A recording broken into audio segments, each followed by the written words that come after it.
పెట్టేసి చేసేయద్దండి. నలుగురికి ఉపయోగపడే పని ఏదైనా ఉంటే చేయండి.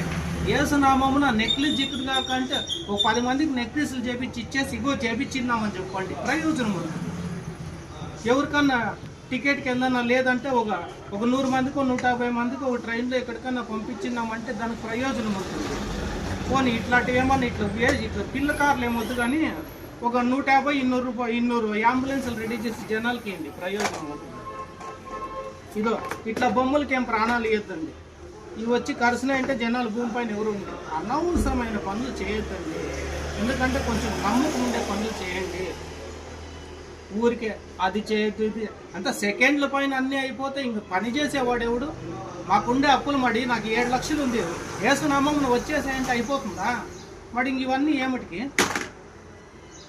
వదిలేయండి. ఇట్లా పనికిరాని పనులు, పనికిరాని వీడియోలు చేయొద్దండి. ఏదన్నా ఉంటే చూపించుకోండి కరెక్ట్గా.